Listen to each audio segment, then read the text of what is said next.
சிவகாமியின் சபதம். பாகம் 1. பூகம்பம். 9ஆம் அத்தியாயம். விடுதலை. கயிற்றின் வழியாக மேலே ஏறிய பரஞ்சோதி கூரையை அணுகியபோது 2 இரும்புக் கரங்கள் தன் புயங்களைப் பிடித்து மேலே தூக்கிவிடுவதை உணர்ந்தான். மறுகணமே தான் மேற்கூரையில் நிற்பதையும் தனக்கு எதிரில் பேச வேண்டாம் என்பதற்கு அறிகுறியாக உதட்டில் ஒற்றை விரலை வைத்துக்கொண்டு புத்தபிக்ஷு நிற்பதையும் பார்த்தான். அவருக்குப் பின்னால் இன்னொரு இளம் புத்தத் துறவி நிற்பதும் தெரிந்தது.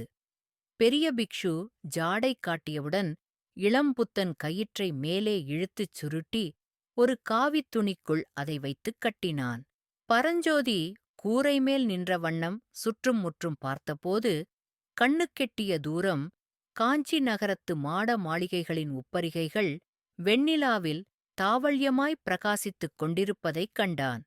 இதற்குள் பெரிய பிக்ஷுவானவர் சிறைச்சாலை கூரையின் துவாரத்தை ஓடுகளைப் பரப்பி அடைத்துவிட்டு பரஞ்சோதியை ஒரு விரலால் தொட்டுத் தம் பின்னால் வரும்படி சமிக்ஞை செய்தார். அவரைப் பின்தொடர்ந்து பரஞ்சோதியும் இளம்பிக்ஷுவும் ஓட்டுக்கூரைகளின் மேலேயும் நிலா மாடங்கள் மண்டபங்களின் மேலேயும் ஓசைப்படாமல் மெதுவாக நடந்து சென்றார்கள். வீதியில் ஏதாவது சந்தடி கேட்டால் புத்தபுக்ஷு உடனே தம் பின்னால் வருவோருக்கு ஜாடை காட்டிவிட்டு உட்கார்ந்து கொள்வார். சந்தடி நீங்கிய பிறகு எழுந்து நடப்பார். இவ்விதம் 7-8 கட்டிடங்களை மேற்கூரை வழியாகக் கடந்த பிறகு ஒரு வீட்டின் முகப்பில் வீதி ஓரத்தில் பன்னீர் மரங்கள் அடர்த்தியாக வளர்ந்திருந்த இடத்துக்கு வந்தார்கள். பன்னீர் மரங்களின் அடர்ந்த பசிய இலைகளுக்கு இடையிடையே கொத்துக் கொத்தாகப் பூத்திருந்த பன்னீர் மலர்கள் வெண்ணிலாவில் வெள்ளி மலர்களாகப் பிரகாசித்தன. அம்மலர்களின் சுகந்த பரிமளத்தை இளந்தென்றல் நாலாபக்கமும் பரப்பிக் கொண்டிருந்தது. புத்தபிக்ஷு வீதியை இருபுறமும் நன்றாகப் பார்த்துவிட்டு அந்தப் பன்னீர் மரங்களில் ஒன்றைப் பிடித்துக்கொண்டு கீழே இறங்கினார். பரஞ்சோதியும் இளம்பிக்ஷுவும் அவ்விதமே இறங்கினார்கள். சிறிது தூரம் நடந்து கோயிலைப் போல் அமைந்த ஓர் அழகிய கட்டிடத்தின் வாசலை அடைந்தார்கள். அந்தக் கட்டிடந்தான் காஞ்சி நகருக்குள்ளிருந்த புத்த விஹாரங்களுக்குள் மிகப் பெரியது. ராஜவிஹாரம் என்று பெயர் பெற்றது. கருணாமூர்த்தியான புத்த பகவானின் திருப்பற்களில் ஒன்று அந்தக் கோயிலின் கர்ப்பக்கிருகத்தில் பிரதிஷ்டை செய்யப்பட்டிருந்தது. பல்லவ மன்னர்கள் அவ்வப்போது ஒவ்வொரு மதத்தில் பற்றுடையவர்களாயிருந்தாலும் எல்லா மதங்களையும் சமநோக்குடன் பார்த்து அந்தந்த மத ஸ்தாபனங்களுக்கு மானியம் விடுவது வழக்கம். அவ்விதம் இராஜாங்க மானியத்தைப் பெற்றது ராஜவிஹாரம். அன்றியும் காஞ்சியில் சில பெரும் செல்வர்கள் பௌத்த சமயிகளாயிருந்தார்கள். அவர்களில் ஒருவனான தனதாசன் என்னும் வியாபாரி தன்னுடைய ஏகபுத்திரன் வியாதியாய்க் கிடந்தபோது பிள்ளை பிழைத்தால் ராஜவிஹாரத்தைப் புதுப்பித்துத் தருவேனாக என்று வேண்டுதல் செய்து கொண்டான். பிள்ளை பிழைக்கவே ஏராளமான பொருட்செலவு செய்து விஹாரத்தைப் புதுப்பித்தான். தாவள்யமான முத்துச் சுண்ணாம்பு பூசப்பட்டிருந்த ராஜவிஹாரம் வெண்ணிலாவில் அழகின் வடிவமாக விளங்கிற்று. அதைப் பார்த்ததும் பரஞ்சோதி, ஆஹா, என்ன அழகான கோயில் என்று கூவினான். புத்தபிக்ஷு சட்டென்று நின்று அவனுடைய வாயைப் பொத்தினார். அச்சமயம் அவர்கள் பன்னீர் மரங்களின் நிழலைத் தாண்டி ராஜவிஹாரத்துக்கு எதிரில் திறந்த வெளிக்கு வந்திருந்தார்கள். அதே சமயத்தில் ராஜவிஹாரத்துக்கு எதிர் வரிசையிலிருந்த கட்டிடங்களின் இருண்ட நிழலிலிருந்து 2 வெண்புறவிகள் வெளிப்பட்டு வந்தன. அவற்றின் மீது 2 வீரர்கள் காணப்பட்டார்கள். ஒருவர் நடுப்பிராயத்தினர், இன்னொருவர் வாலிபர். இருவரும் பெரிய முண்டாசு கட்டியிருந்தார்கள். 2 குதிரைகளும் ராஜவிஹாரத்தை நெருங்கி வந்தன. வீரர்களில் பெரியவன், புத்தம் சரணம் கச்சாமி என்றான். இளம்பிக்ஷு, தர்மம் சரணம் கச்சாமி என்றார். அடிகளே, இரவு 2ஆம் ஜாமத்துக்கு மேல் யாரும் வெளியில் கிளம்பக்கூடாது என்று தெரியுமோ என்றான் முதிய வீரன். தெரியும். ஆனால் துறவிக்கும் அந்தக் கட்டளை உண்டு என்பது தெரியாது என்றார் பிக்ஷு. இந்த அர்த்தராத்திரியில் எங்கே கிளம்பினீர்களோ? இந்தப் பிள்ளை என்னுடைய சிஷ்யன், காஞ்சிக்குப் புதியவன். காணாமல் போய்விட்டான். அவனைத் தேடிப் பிடித்து அழைத்து வந்தேன். இந்த வாலிபனுக்கு எந்த ஊரோ? சோழ நாட்டில் செங்காட்டங்குடி. இன்றைக்குத்தான் இருவரும் வந்தீர்களாக்கும். ஆம் ஐயா. தங்கள் திருநாமம் என்னவோ? நாகநந்தி என்பார்கள். இனிமேல் நள்ளிரவில் கிளம்ப வேண்டாம் சுவாமி. சிஷ்யப்பிள்ளையிடமும் சொல்லி வையுங்கள். வீரர்கள் குதிரைகளைத் தட்டிவிட்டுக் கொண்டு போன பிறகு மூவரும் ராஜவிஹாரத்துக்குள் பிரவேசித்தார்கள். அவர்கள் உள்ளே நுழைந்ததும் ராஜவிஹாரத்தின் வெளிக்கதவு சாத்தப்பட்டது.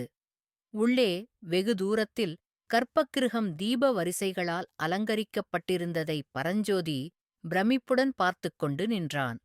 உள்ளேயிருந்து வந்து கொண்டிருந்த அகிர்புகையின் வாசனை அவனுடைய தலையைக் கிறுகிறுக்கச் செய்தது. புத்த பிக்ஷு அவனுடைய தலையைத் தொட்டு, பிள்ளாய், எப்பேற்பட்ட ஆபத்து உனக்கு வந்தது? புத்த பகவானுடைய கருணையினால் தப்பினாய் என்றார். பரஞ்சோதி அவரை ஏறிட்டுப் பார்த்து, அடிகளே, எந்த ஆபத்தைச் சொல்லுகிறீர்கள்? குதிரை மேல் வந்தவர்கள் யார் தெரியுமா? எனக்கு எப்படித் தெரியும் சுவாமி? காஞ்சிக்கு நான் புதிதாயிற்றே. பிக்ஷு பரஞ்சோதியின் காதோடு, மகேந்திர சக்கரவர்த்தியும் அவருடைய மகன் மாமல்ல நரசிம்மனுந்தான் என்றார். பரஞ்சோதிக்கு உண்மையிலேயே தூக்கி வாரிப் போட்டது. நிஜமாகவா? என்று வியப்புடன் கேட்டான். ஆம், இருவரும் மாறுவேடம் பூண்டு நகர் சுற்றக் கிளம்பியிருக்கிறார்கள்.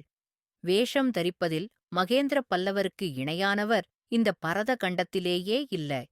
பரஞ்சோதி சிறிது நேரம் ஆச்சரியக் கடலில் மூழ்கியிருந்து விட்டு, அவர்களால் எனக்கு என்ன ஆபத்து? என்று கேட்டான். புத்த பிக்ஷு ஒரு கேலிச் சிரிப்புச் சிரித்தார். என்ன ஆபத்து என்றா கேட்கிறாய்?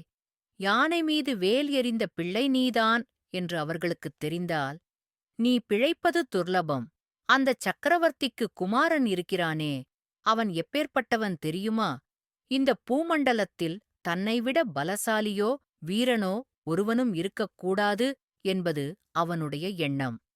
அப்படி யாராவது இருந்தால் அவனுடன் மல்யுத்தம் செய்து தோல்வியடைய வேண்டும். இல்லாவிடில் யமனுலகம் போக வேண்டியதுதான். சண்டை என்று வந்தால் நான் பின்வாங்க மாட்டேன் அடிகளே. சக்கரவர்த்தி குமாரனாகவே இருக்கட்டும், யாராய்த்தான் இருக்கட்டும் என்றான் பரஞ்சோதி. தெரியும் தம்பி, நீ இப்படிப்பட்ட வீரனாயிருப்பதனாலேதான் உனக்கு ஆபத்து அதிகம். நீ வேலை எறிந்ததனாலேதான் கோயில் யானைக்கு மதம் பிடித்தது என்று பொய்க் குற்றம் சாட்டி உன்னை தண்டித்து விடுவார்கள். பரஞ்சோதிக்கு நெஞ்சில் சுருக்கென்றது. சுமை தாங்கியில் படுத்திருந்தபோது யாரோ பேசிக்கொண்டு போனது ஞாபகம் வந்தது. நாகநந்தியின் வார்த்தைகளில் இதுவரை நம்பிக்கையில்லாதவனுக்கு இப்போது கொஞ்சம் நம்பிக்கை உண்டாயிற்று. அப்படிப்பட்ட அநியாயமும் உண்டா? என்றான். பரஞ்சோதி, இந்தக் காஞ்சி பல்லவர்களின் குலத்தொழிலே அதுதான்.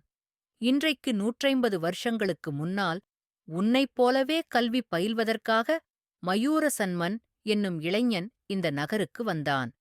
அவனுடைய வீரத்தைக் கண்டு அசூயை கொண்ட பல்லவ ராஜகுமாரன் அவன்மேல் பொய்க்குற்றம் சாட்டிச் சிறையில் அடைத்துவிட்டான்.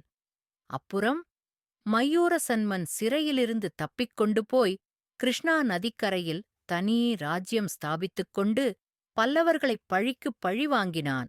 புத்த பகவான் அருளால் மயூரசன்மனைப் போலவே நீயும் பெரும் ஆபத்திலிருந்து தப்பினாய். பரஞ்சோதி அப்போது குறுக்கிட்டு, அடிகளே, மற்ற ஆபத்துக்கள் ஒருபுறம் இருக்கட்டும். இப்போது எனக்கு பசி என்கிற ஆபத்துத்தான் பெரிய ஆபத்தாயிருக்கிறது. பசியினாலேயே பிராணன் போய்விடும் போலிருக்கிறது என்றான்.